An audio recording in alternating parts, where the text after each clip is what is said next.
안녕하십니까. 무심입니다. 오늘은 2월 20일입니다.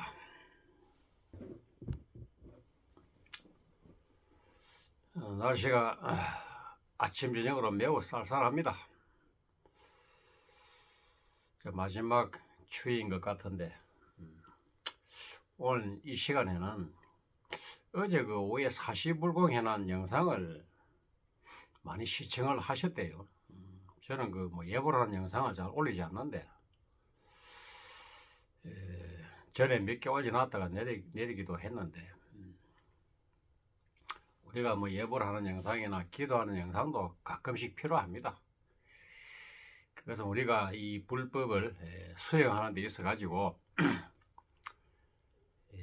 겉으로 그 외면적으로 나타나는 그러한 것들입니다. 실제적으로는 우리의 그 부처님 공부는 불법은 마음 공부입니다.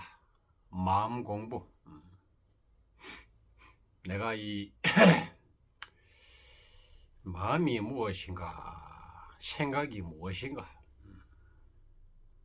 마음이라 해도 되고 생각이라 해도 됩니다. 그 두 개로 분리해 가지고 마음은 무엇이고 생각은 또 무엇인가, 둘로 쪼개 가지고 생각할 그 문제가 아닙니다. 마음은 가슴에서 우러나오고 생각은 머리에서 일어난다 그러는데 그거 아닙니다. 그 뿌리는 하나입니다. 꼭 말로 표현을 하자니까 마음이다, 생각이다, 이래 하는 것이지. 그 뿌리의 그 근본 그 끌통 바탕은 하나입니다. 하나인데 또 우리가 하나라 해도 거기에 또 그 끄달리면은 또 그 하나가 무엇인고 해가지고 또 거기에 또 붙들려 버립니다. 그래서 참 이것이 불법은 참 공부하면 할수록 또 어려운데 눈 밝은 눈알이 정말로 톡 바른 선사만 하면 딱 인연이 돼서 만나가지고 나의 이 건기와 개합이 탁 되면은 이것이 어느 순간에 몰록 하면 이렇게 벌어져 버리는데, 그러면은 이 세상이 천하가 내 것입니다. 정말입니다. 저도 예전에는 군대 같이 해가지고 출가해가지고 우리 때는 행자를 3년 했습니다. 3년 행자 기간이. 그 다음에 조금 있으니까 2년 하다가 또 소문 듣자니 조금 있으니까 1년이고 또 요즘은 또 6개월이랍니다. 6개월이라도 또 출가를 잘 하지 않고, 그래서 스님이 되어도 6개월 스님 그 섭이 과정을, 기초 과정을 익힌 스님들하고 1년 그 스님이 돼가지고 출가해가지고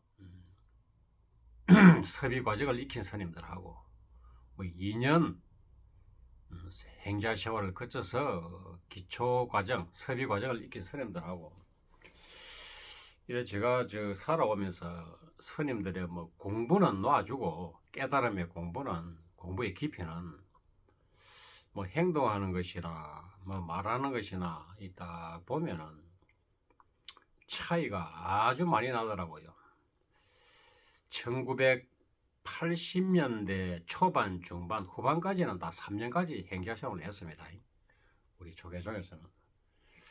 그리고 자꾸 세월이 갈수록 처음 기초 섭의 과정이 행자 기간이 짧은 그 과정을 마치고 기초 섭의 과정을 마치고 수행 시험을 하시는 스님들은 일반 기본적인 말하고 행동하고 옷 입고 다니고 성복을 입고 다니고 하는 것이 차이가 많이 납디다. 그걸 많이 느꼈습니다.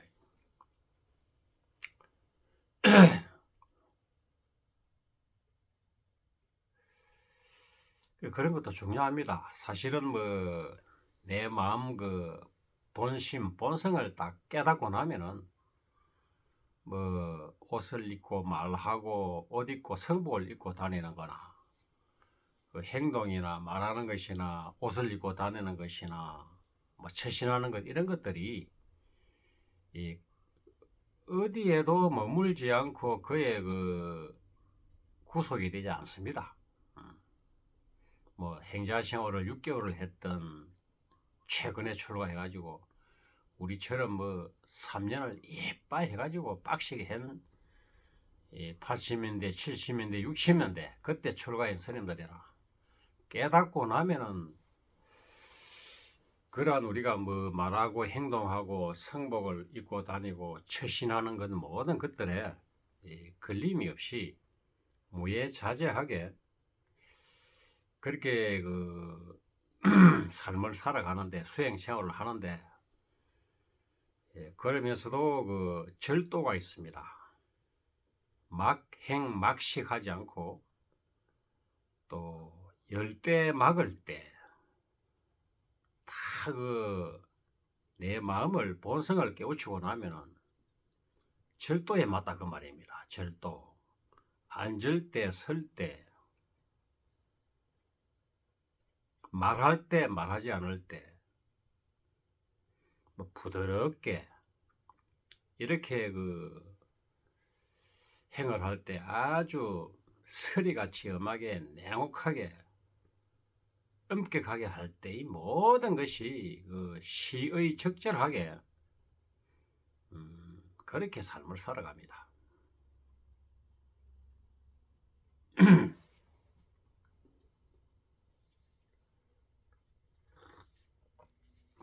그래서 제가 참 반평생을 넘게 살다 보니까 뭐 저는 뭐 그렇습니다. 하루하루 갈수록 자꾸 그 몸과 마음이 즐겁죠. 보통 이런 이 마음의 수행을 하지 않으면은 나이가 한 살 한 살 들어가고 늙어갈수록 사람이 속된 말로 메카리가 없어요. 무기력해지고 또 그에 따라서 몸이 늙어감에 따라서 마음도 아주 약해지고 그렇습니다.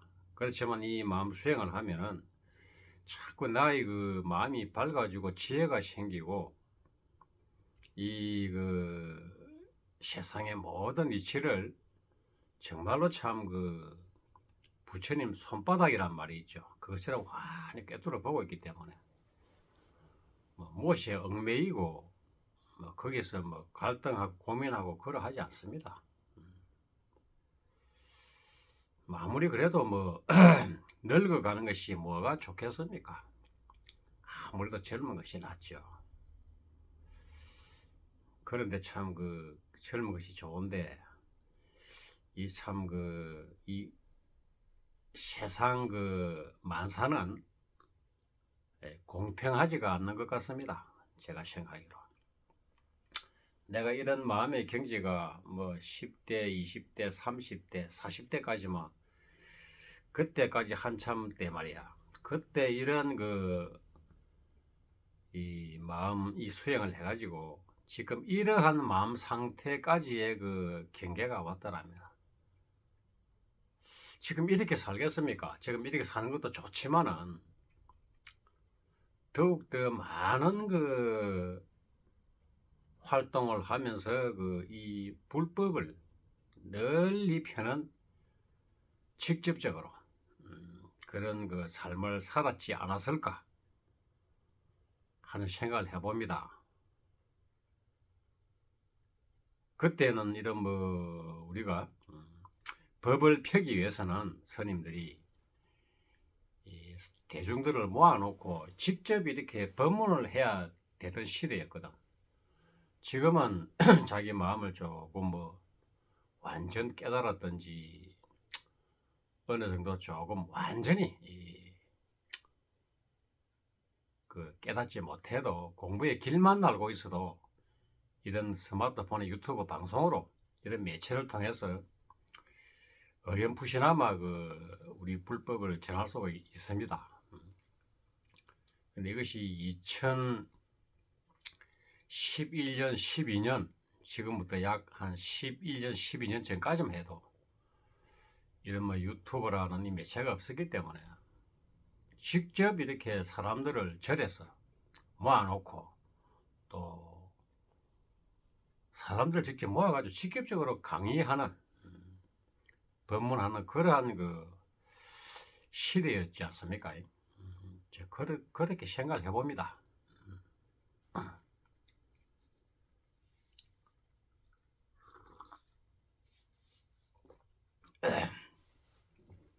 정말 우리는 그렇습니다. 제가 자꾸 이 영상에서 누누이 이렇게 자주 말씀드리는데 이 뭐 마음 공부는 내가 그 본성을 깨달아갖고 해탈로 딱 해가지고 견성성불로 해버리면은 그때가 뭐 초견성인데 뭐 그때부터 공부를 할 줄 안다 그랬죠. 그때부터는 뭐 어디 가서 수행 시험을 하든지 산에서 암자를 조그마하게 지어놓고 수행을 하든지 서울 한복판에서 하든지 시끌벅적한 장터에서 하든지 아무 상관이 없습니다. 그 장소에 그 구애를 받지 않기 때문에 아무리 시끄러운 데 있어도 시끄러운 경계에 거기에 물들지 않고 머물지 않고 아무리 조용한 산골의 심산유곡에 홀로 움박을 지어놓고 수행을 해도 그 고요함에 그게 또 물들지 않고 그러한 상태가 됩니다.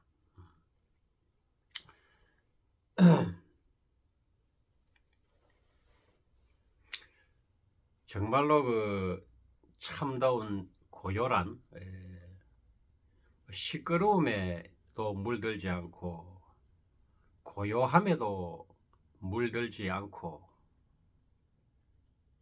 그러한 것입니다. 그래서 이제 이 우리가 참 한 생각을 깨닫고 나면 내 마음을 깨닫고 나면은 있는 그 자리가 바로 청정 도량이라 합니다. 어디 있던 그 자리가 정말로 그 청정 법신 비로자나불이 계신 것이고 그런 것입니다. 가는 곳마다 뭐 주인이다 이런 말이 있죠. 가는 곳마다 수처 뭐 잡주입니까? 수처 작주입니까? 잊어버리는데 그 있어요 한문으로 수처 작주.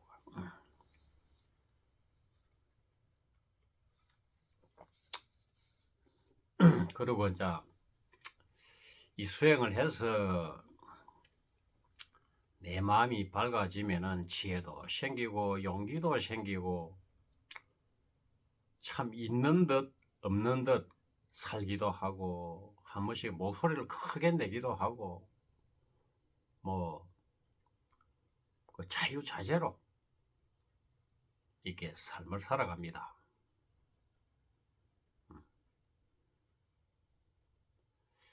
그런데 이제 이 법을 조금 더 이 선풍을 펴기 위해서는 조금 육신을 가지고 있는 동안에 이 육신을 좀 잘 보존을 해야 되겠다. 제가 뭐 그제도 뭐 머리에서 일어나는 질환 뭐 치매라든지 뇌경색 모든 이런 질병 그 말씀드렸죠. 우리 제일 큰형도 지금 그러한 질환이 지금 시작이 되고 있고 그러한 제가 뭐 이론적인 공부를 두 분 다 이렇게 고인이 되셨는데 우혈 허장수 실기도에 대가 지금 돌아가셨죠. 그 호흡의 대가 홍태수 씨도 돌아가셨고 고인이 되셨고, 그래도 20대 후반에 제가 서울에서 약 2년 있을 적에 인천에 하고 참 그때 인연이, 그런 두 사람의 인연이 참 나의 이 삶을 살아가는데 평생을 내 운명을 참 절망하지 않고 꿋꿋하게 살아갈 수 있는 그 힘이 되었습니다. 우리가 아무리 지식이 있고 지혜가 있고 무슨 이 세상에서 많은 그 지식을 배워도 내 육신의 그 관리할 수 있는 내 육신을 질병으로부터 스스로 예방하고, 조금 뭐 질병이 왔더라도 스스로 그 원리를 정확하게 알아서 스스로 치유할 수 있는 그러한 그 실력이 없으면은 결국 그게 뜻을 펴지 못하고, 아무리 많이 배워놓고 세상에서 익힌 기술, 학문 이런 것들이 있어도 아무 소용이 없다고 말입니다. 일찍 젊을 때 요절하고 그런 사람들 많이 보죠. 그래서 몸과 마음을 같이 닦아야 된다. 그래서 저 같은 경우는 그래도 뭐 일찍이 20대 중반 후반에 뭐 크고 작은 질환들이, 병고들이 찾아와 가지고 그것을 해결하기 위해서 제가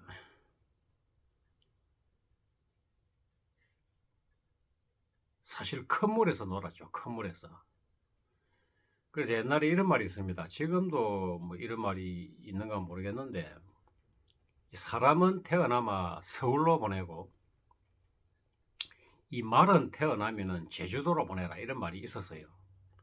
나이 좀 드신 분들은 이 말을 좀 기억을 할 것인데, 왜 사람은 나만 서울로 보내고 말은 태어나마 제주도로 보내라, 이런 말이 생겼느냐 하면, 이 사람은, 서울은 옛날에는 서울을 한양이라 그랬죠. 한양, 경성. 서울에는 지금도 가장 인구가 많이 모여 있고 사람의 숫자가 많고 이 도시가 크니까 거기에 무수한 사람들의 숫자만큼이나 갖가지 도둑놈도 있고 사기꾼도 있고 갖가지 사람들이 있다고 말입니다. 정말로 참 세상을 초월한 도인도 있고, 육체적인 이거 메커니즘을 환히 꿰뚫고 있는 신선도 있고, 또 마음 수행을 하는 도인도 있고, 사람들이 원체 많으니까 도시가 크고, 그래서 서울로 보내야만이 사람은 태어나면은 성장할 때 거기에서 많은 것을 배우고 견문을 넓히고, 자라날 때, 성장할 때, 젊을 때 그런 걸 익힌다고 말입니다. 사람이 태어나가지고, 지금은 좀 덜하지만 이 정보화 시대가 돼가지고, 옛날에는 뭐 전화기도 없지, 말 타고 다니던 시절이었으니까 시골에 쿡 처박혀가 농사만 짓고 있으면은 시골 무지랭이가 돼가지고 아무것도 모릅니다. 그냥 뭐 밭 갈고 씨 뿌리고 농사 지어가 묻고, 뭐 병들면은 좀 시름시름 앓다가 죽고, 일찍이 젊을 때 요절 죽기도 하고 요절하기도 하고, 그 몰라서 그렇지 않습니까? 배우지 않아서. 그 넓은 서울 땅에서 가가지고 젊을 때 일찍이 가가지고 깡통 들고 얻어먹더라도 많은 견문을 넓혀야 되거든. 지식도 쌓아야 되고 지혜도 쌓아야 되고. 그래서 그 사람은 옛날에 우리 어릴 적 그런 소리를 제가 많이 들었습니다. 부모님들한테 뭐 노인들한테, 사람은 태어나면은 서울로 보내고 이 말은 태어나면은 제주도로 보내라. 말은 뭐 지금도 뭐 기후는 그렇죠. 제주도가 따뜻하니까 먹을 것이 참 풍족하고, 말이 또 원체 그 많으니까 제주도가, 그래서 수많은 말 속에 섞여서 살아야 말이 말이 가지고 있는 그 특성들을 잘 이렇게 살려가지고 그 말의 그 기능을 잘 발휘한다. 뭐 이 뜻이겠죠. 오늘 이 시간에 마지막으로 우리 건강에 관해서 잠시 또 제가 뭐 도움이 될란가 모르겠습니다만 말씀드리고 마치겠습니다. 제가 뭐 참 20대 중반 후반에 허장수 씨와 홍태수 씨, 혈기도의 허장수 씨와 호흡의 대가 뭐 홍태수 씨한테 비싼 수업료를 치르고 그때 당시에 한 사람당 그 50만 원씩 줬으니까 큰 돈입니다. 1987년, 88년도에 한 달에 50만 원, 그 굉장히 큰 금액입니다. 그때는 참 정말로 경상도 말로 쇠가 빠지게 오만 일을 다 해가면서 그 돈 맞추어 주느라고 했는데 그것이 나의 평생의 그 큰 버팀목이 되었고 딱 지주가 되었어요. 그래서 이 70이 다 돼가도 뭐 아무 저는 흔들림이 없습니다. 육신에 대해서는. 이 건강이란 것은 그렇습니다. 제가 저번 영상에 말씀을 조금 드렸는데 우리 건강을 지키기 위해서는 수많은 그 지식이 있어야 된다 그랬죠. 몇 가지만 아무리 정확하게 알고 있어도 그 허점이 있습니다. 운동, 음식, 영양학, 호흡, 바른 자세, 또 마음을 항상 평온하게 스트레스 안 받을 수 있는 그런 상태, 모든 것이 많이 있는데 육체의 다른 거는 놔주고 우리가 인체의 혈액 순환이 잘 되도록 하는 것이 가장 중요합니다. 혈액 순환, 혈액이 잘 돌아가게.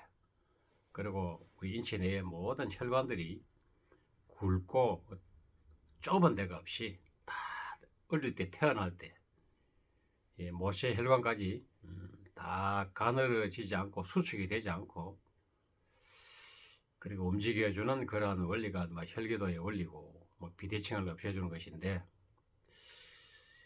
그걸 제가 가끔씩 그렇게 그걸 응용하면서 이때껏 살아왔고 또 몸이 안 좋으면은 또 다시 회복을 하여 왔었습니다.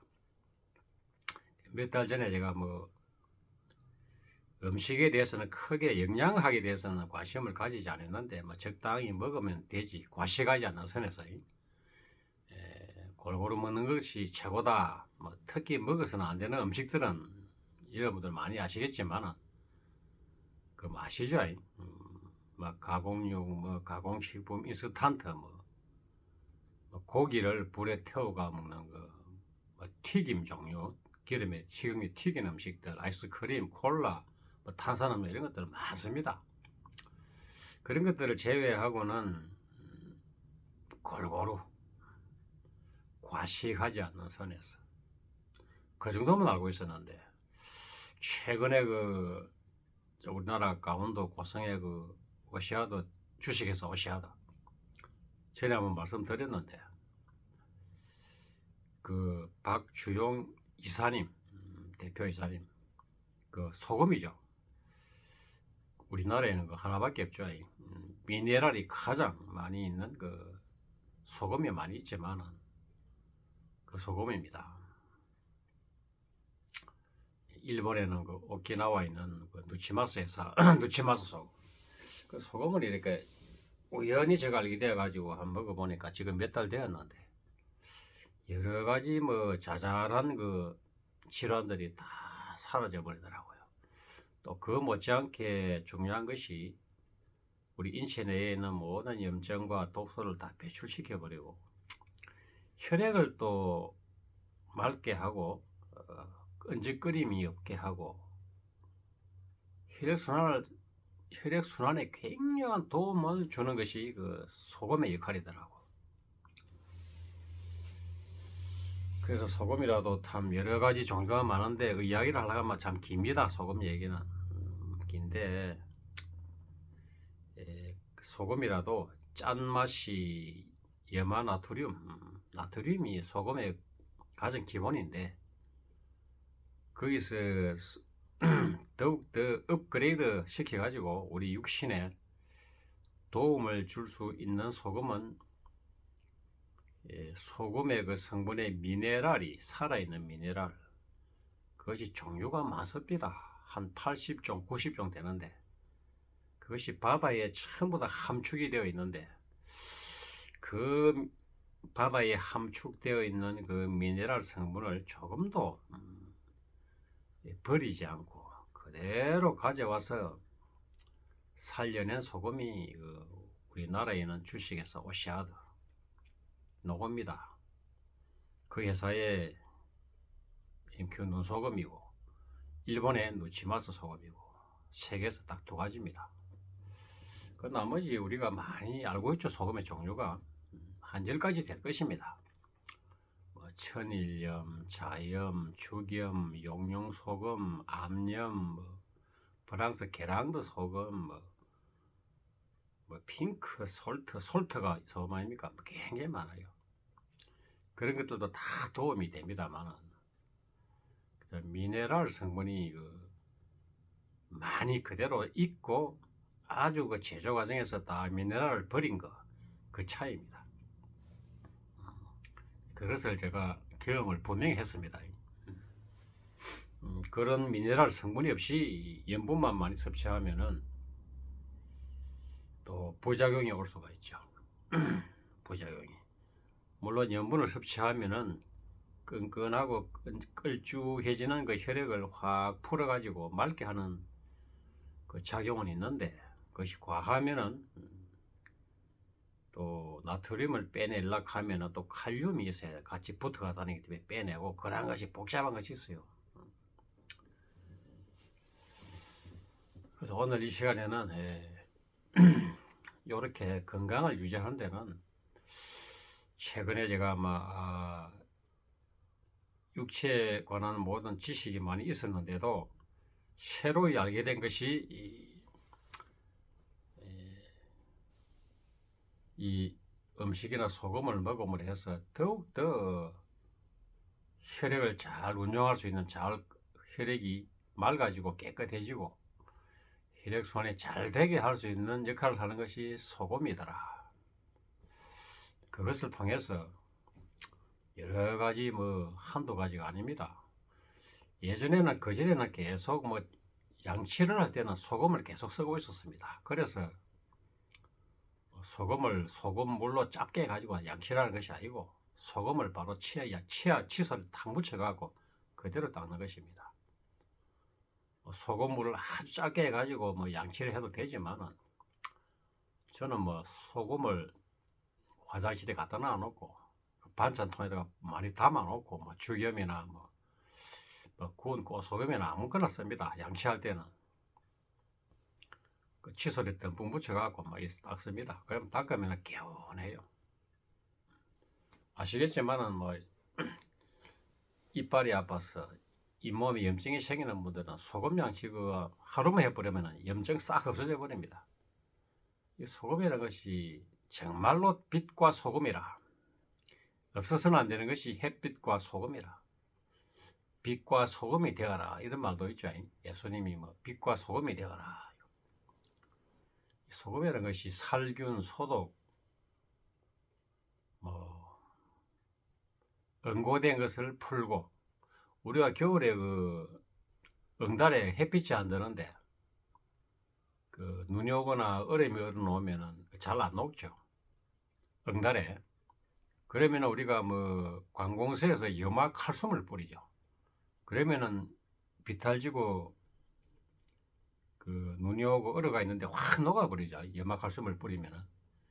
염화칼슘이 없으면은 자기 집 앞에 집 안에 내부에 굵은 왕소금 있죠. 천일염. 그거 확 뿌리나 보세요. 확 녹아버립니다. 염화칼슘처럼 확 녹지는 않았지만 물이 얼지 않습니다. 바닷물이 어디 없디까 겨울에. 짧기 때문에 얼지를 않습니다. 그 성질이라 나트륨이 NaCl 하는데 그것이 우리 인체에 들어가니까 이제 염도가 혈액에 딱 0.9%나 1% 맞으니까 혈액에 혈액을 맑게 혈액을 정화시켜주고 나이 들면서 혈액이 끌쭉해지고 혈전도 생기고 뭐 고혈당, 고지방 이런 것들도 다 정리를 하고 혈관도 튼튼하게 하는 것 같습니다.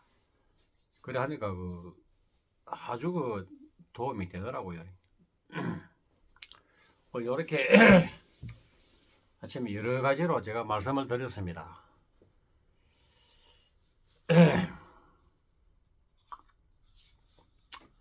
그래가지고 우리가 뭐 소금이라든지 음식도 아주 중요하고 또 그것만 해서도 안 되고 이 육신을 잘 움직이는 원리도 공부하셔야 되고 호흡의 원리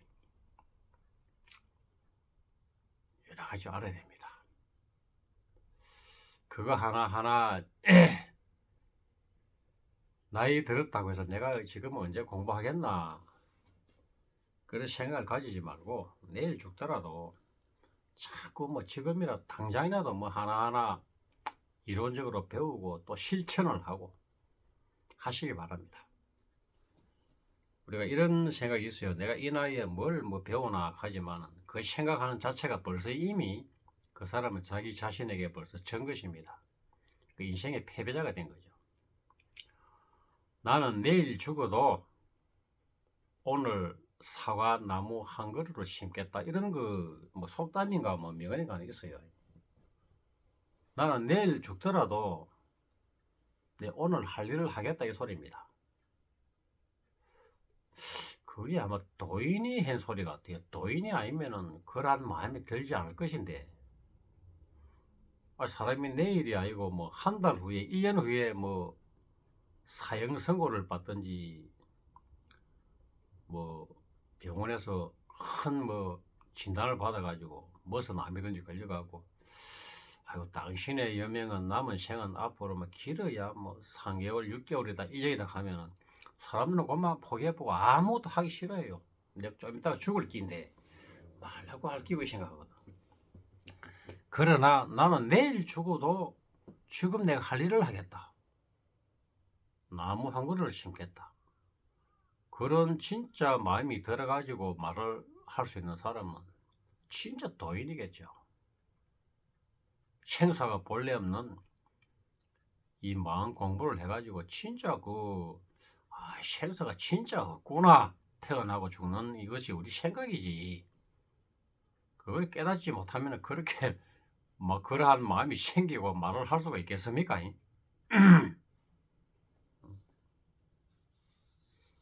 생사가 없지 않습니까? 육신 몸뚱아리야 아이가 태어나자마자 돌 때 죽는 아도 있고 10대 20대 한참 젊을 때 성장기 때 죽는 애도 있고 병이 들어가 죽는 애도 있고 사고로 죽는 사람도 있고 얼마나 많습니까? 그러니까 저 같은 경우는 64년을 살았으니까 지금 죽어도 호상이죠. 호상.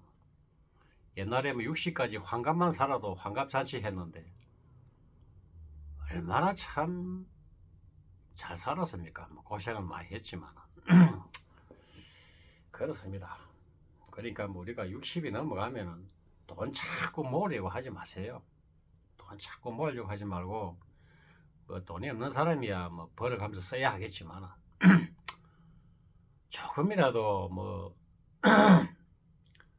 있으면은 조금 모아갖고 어떻게 병원비 해야지 그런 생각 하지 마세요. 병원 가가 나사는 게 아닙니다. 병원을 의지하고 의사를 사랑하고 하면 할수록 더 빨리 죽습니다. 모르니까 의지하겠지.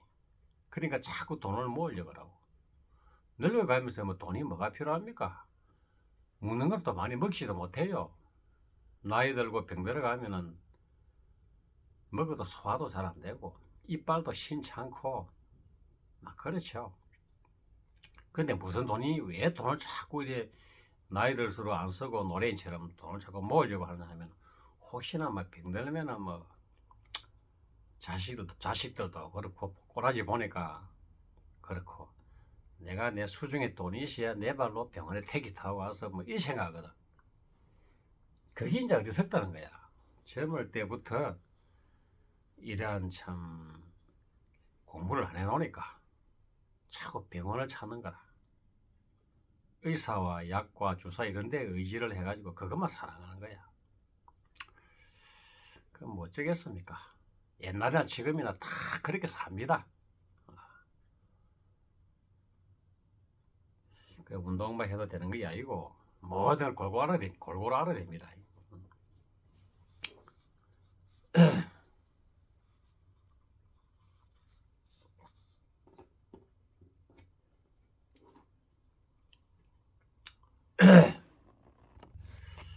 진짜 이제 마지막으로 한 말씀 드리고 마치겠습니다.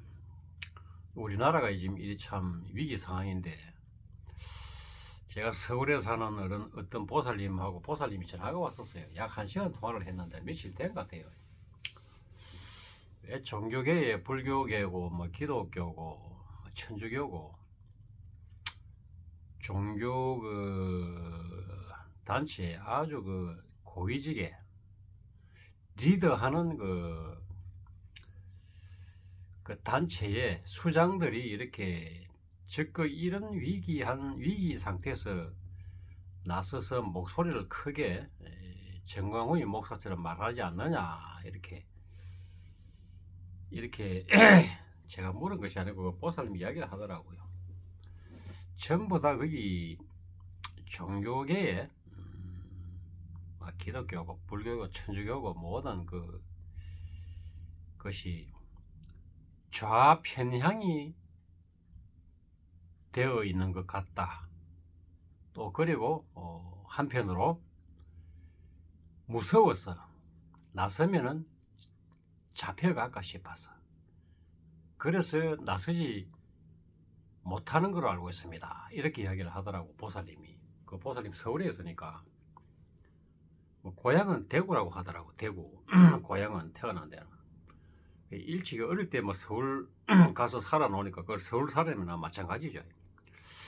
그러한 내가 말을 들을 때 우리나라는 거의 뭐 한 90% 공산화가 지금 되었구나. 저 같은 경우도 지금 막 이렇게 직설적으로 전한길 씨나 정광훈 목사처럼 말을 제가 하지를 않는 것이 아니고 하고 싶은데 못합니다. 고발당해갖고 잡혀갈까 싶어서. 정말입니다. 그러니까 지금 이것이 바로 지금 공산화가 지금 90% 되어버린 것입니다. 완전히. 그러니까 이것이 진짜 위기다 그 말입니다. 그러니까 모든 우리가 바르게 이런 것을 우리나라를 바로 잡으려고 하는 유튜브 매체가 있죠. 한 30개 됩니다. 30개, 40개. 이런 사람들은 경제적 돈이 많이 있으니까 구독자 수도 뭐 150만 명, 뭐 70만 명, 뭐 60만 명 되니까 그런 것도 있고 돈도 많이 있어요. 그러니까 고발을 하면은 잡혀가도 변호사를 선임할 수 있고 국선 변호사 말고 변호사 한 명 사는데 보통 뭐 몇백만 원 아닙니까? 그러니까 말을 못하는 거라. 잡혀갈까 싶어서 깜빵에 갈까 싶어가지고 이런 이야기를 저에게 합디다. 그래서 이것을 해결하는 방법은 우리나라 전 국민이 매주 토요일 일요일마다 평화적으로 해야 되는 거야. 여론에 국민들이 일어나면은 안 되거든. 4.19 혁명, 3.15 부정선거에 저항을 해서 우리 국민들이 온 국민이 4월 19일 날 1960년도에 국민들의 그 폭동이죠. 지금 시대처럼. 지금 시작이 되고 있지 않습니까? 자꾸 이제 불어나거든. 이래 해가지고 그런 세력들을 몰아내는 수밖에 없습니다. 저도 사실 뭐 돈만 많이 있고 유튜브 구독자 수가 뭐 한 70만 명, 100만 명 이상만 되면은 뭐 구글에서 광고 수입료가 한 달에 한 1000만 원씩 들어오면 나도 그렇게 하겠습니다. 그렇지만은 못합니다. 잡혀갈까 싶어서 잡아가 버립니다. 뭐 대통령도 뭐 깜빡 쳐여보는데 제가 스님이라고 못 잡아 쳐있겠습니까? 전광훈이 목사도 못 잡아였고 전한길씨도 못 잡아였죠. 왜 그렇겠습니까? 그런 사람들은 돈이 많습니다. 그리고 유튜브 구독자 수도 많고 돈이 많이기 때문에 뭐 잡혀가 봐야 변호해 준다고 지금 많이 소문이 나가 있는데 만일 잡혀가면 누가 그 막연하게 변호인들 해주도록 기다리겠습니까? 불안하니까 안 하는 거라. 고마마 침묵하고 있자 이겁니다. 그렇지만은 이제 돈이 없어도 우리가 월, 화, 수, 목, 금요일까지는 먹고 살아야 되기 때문에 자 그렇게 소리를 못 내지만은 매주 토요일 일요일마다 하죠. 요번 주 토요일은 또 대전에서 하고 또 그 다음에는 또 광화문에서 하고 이런 식으로 계속 우리가 힘을 합치면은 저 참 우리나라 깊숙이 지금 뿌리 내려 가지고 있는 악한 세력들 우리를 지배하기 위해서 그런 세력들을 그 물리칠 수가 있을 것입니다. 자, 이걸 마치겠습니다. 아주 길어졌습니다. 남아미타불 관세음보살 마치겠습니다.